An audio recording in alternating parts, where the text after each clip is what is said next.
नमस्कार दोस्तों, आपका स्वागत है योगेश महाजन लीगल चैनल पर। योगेश महाजन लीगल चैनल पर हम आपको प्रस्तुत करेंगे नवीनतम सुप्रीम कोर्ट के फैसलों और विभिन्न अन्य न्यायालयों के फैसलों पर और विधि ज्ञान को प्रसारित करने का प्रयास करेंगे। इस चैनल पर हम न्यायिक फैसलों के महत्व को समझाने और विधि समझौतों की युक्तियों को समझाने का प्रयास करते हैं।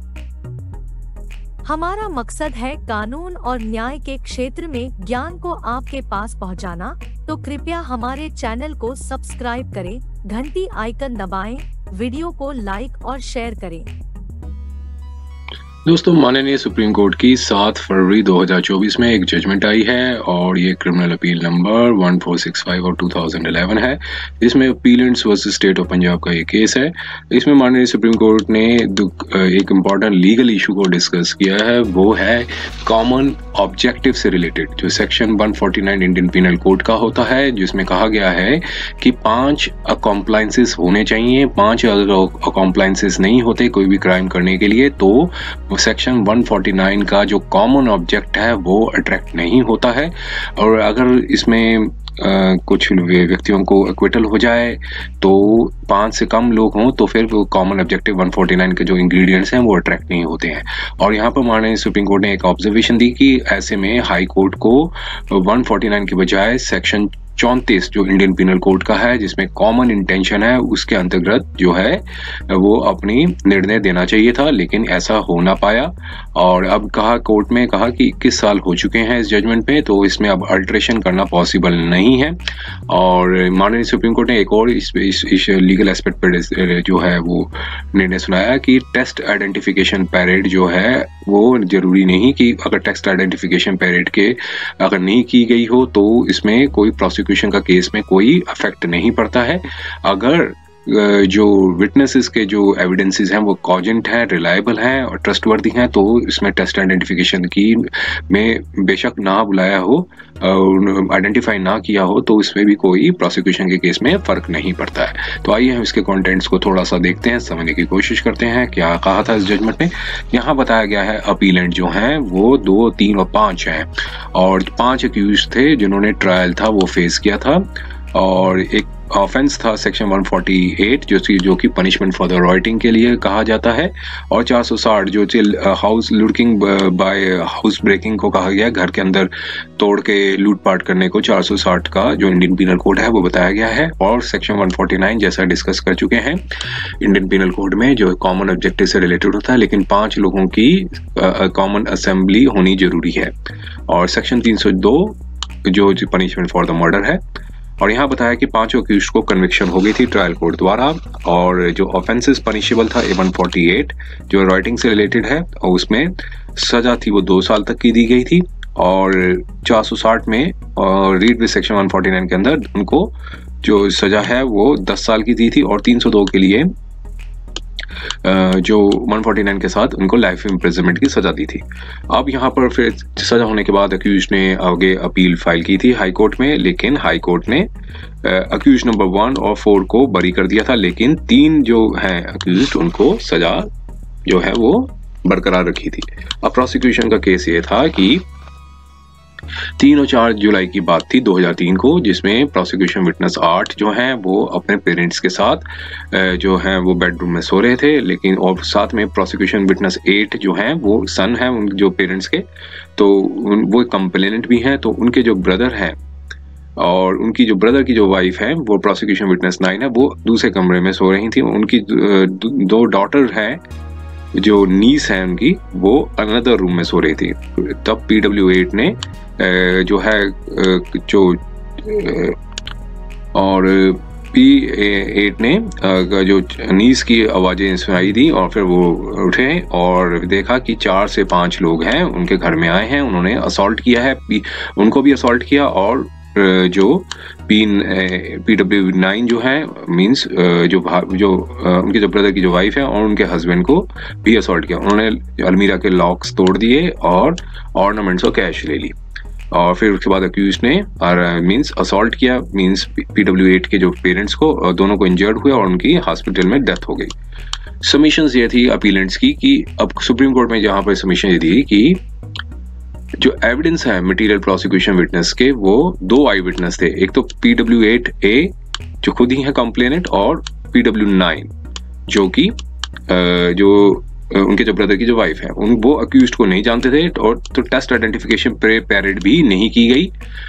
विटनेस ने जो है अक्यूज्ड को आइडेंटिफाई किया 1 साल के बाद किया, इंसिडेंट के बाद। और दोनों विटनेस ने नहीं कुछ भी बताया कि किसी ने भी अक्यूज्ड को ने असॉल्ट करते हुए डिसीज्ड को नहीं देखा। और जो मोस्ट क्रूशियल विटनेस थे, जो उनकी जो नीस थी, जो 17 से और 8 साल की थी, उनको एग्जामिन नहीं किया गया, और सिर्फ उनकी जो आवाज़ सुनने के बाद ही PW8 और PW9 जागे थे। और इसलिए उनको कहा कोर्ट ने, प्रोसिक्यूशन को एक को तो एग्जामिन करना जरूरी था, जो नीस थी, जो 17 साल की और 8 साल की थी। तो और अटेंशन बताई एविडेंस की PW8 की और PW9 की, और सारा एविडेंस उन्होंने कहा कि डाउटफुल है, उसमें बिलीव नहीं किया जा सकता। और एविडेंस थी PW7 की, जो कि डिस्क्लोजर स्टेटमेंट बताई गई थी। जो रिकवरी के बारे में बताया गया था, वो कहा था कि वो रिकवरी जो हुई है वो डिस्क्लोजर स्टेटमेंट में हुई है 5 अक्यूज्ड की, और रिकवरी जो हुई है अक्यूज नंबर 1 और अक्यूज नंबर 4 ने, उनको तो हाई कोर्ट ने बरी कर दिया इम्पिन जजमेंट से।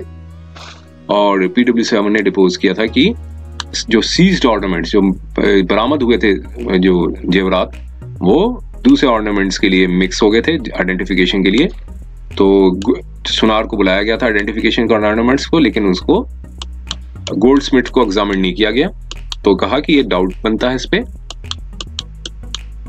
तो सीरियस डाउट बनता है, क्योंकि जो आइडेंटिफिकेशन स्टोलन ऑर्नामेंट्स थे बाय PW9, तो ये एक काफ़ी डाउट बनता है इसमें।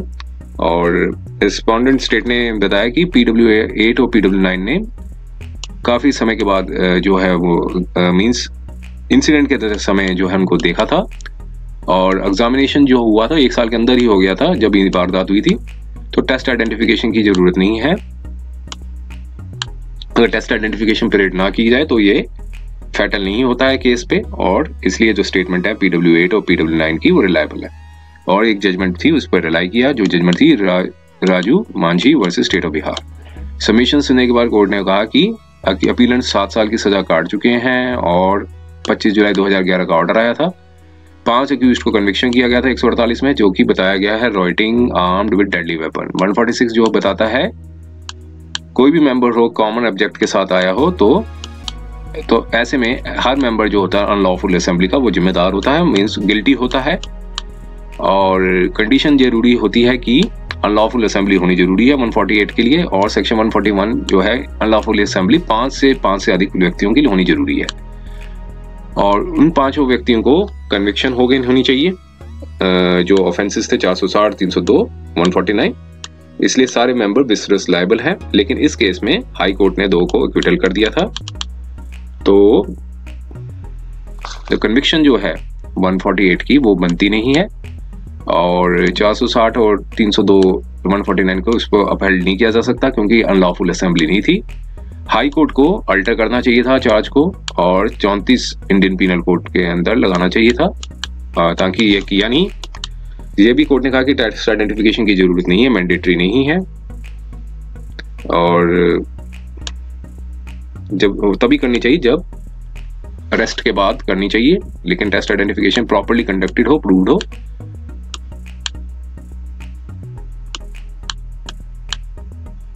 फिर बताया कि दोनों आई विटनेस थे, जो कि उनका रिकॉर्डिंग हुआ था 1 साल, जब इंसिडेंट हुआ था 1 साल के अंदर ही जो आई विटनेस की जो एविडेंस था रिकॉर्ड हुआ था। तो कोई सिग्निफिकेंट टाइम गैप नहीं बनता है जब डेट ऑफ इंसिडेंट हुआ था और जो आइडेंटिफिकेशन ऑफ विटनेसेस जो हुए थे बिफोर द कोर्ट।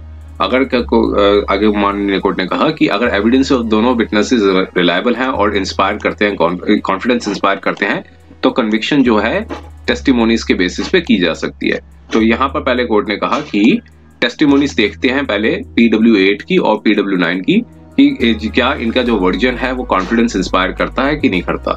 PW8 ने जो कि सन थे डिसीज्ड के, और उन्होंने डिपोजिशन मींस अपनी जो टेस्टिमोनी में कहा कि उनकी 2 नीस हैं और दोनों डॉटर्स हैं PW9 की, जो दूसरे कमरे में मतलब सो रही थी, और जब डिसीज पर्सन जो है वो, जबकि वो और जो डिसीज पेरेंट्स जो हैं वहां पर सो रहे थे, तो उस कमरे से दूसरे कमरे में सो रहे थे।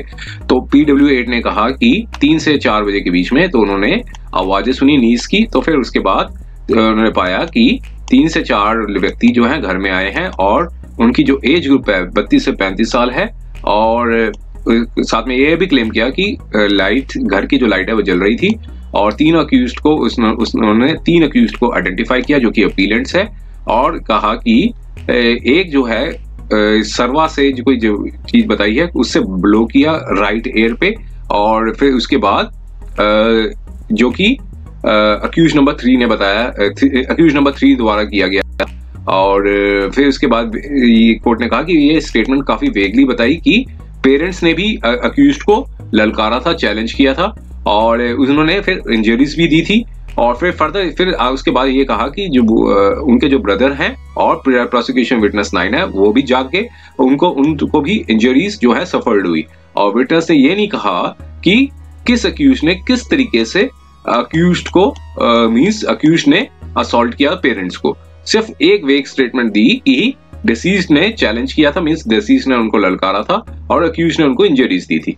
और फिर उसके बाद ये कहा कि कीज उन्होंने डिमांड की थी कि अलमारी को खोल सके, और उसके बाद धमकी दी थी उनको। और फिर उसके बाद धमकी देने के बाद जो कीज है उनको दे दी गई थी। फिर उसके बाद अक्यूज्ड है चले गए थे और साथ में कैश और ऑर्नामेंट्स अपने साथ लेते हुए चले गए थे। क्रॉस एग्जामिनेशन जब उनका किया गया तब उन्होंने ये रिटायरेट किया, दोबारा से ये चीज दोहराई कि वो मतलब आवाज सुनी थी उन्होंने शोर की और उससे वो जाग गए थे। और फिर ये एक्सेप्ट किया कि उन्होंने अक्यूज्ड को नहीं देखा जब वारदात हुई थी, अकरेंस से पहले अक्यूज्ड को नहीं देखा, तो इसलिए वो अक्यूज्ड के जो नाम है वो नहीं बता सकते हैं। फिर उसके बाद प्रोसिक्यूशन 9 का जो स्टेटमेंट था, उन्होंने कहा कि 2 से 3 बजे का समय था। उन्होंने जो फैमिली मेंबर्स की जो क्राइज थी वो सुनी और फिर लाइट्स थी घर की जलाई, और फिर बताया कि 2 पर्सन है उनके घर में आए थे, उन्होंने इंजरीज इन्फ्लिक्ट की थी हस्बैंड पे। और फिर बाद में बताया कि उनको भी इंजरीज रिसीव्ड हुई थी, अक्यूज नंबर 2 ने दी थी, और फिर इसके बाद वो अनकॉन्शियस हो गई थी। फिर उसके बाद अक्यूज नंबर 5 को की तरफ मतलब पॉइंट किया जो कि अपीलेंट नंबर 3 है, और उन्होंने कहा कि उन्होंने भी इंजरीज दी थी उनके हस्बैंड को, लेकिन ये इसके बाद उन्होंने कुछ ऐसा नहीं बताया कि किस वेपन से उनको असॉल्ट किया गया था।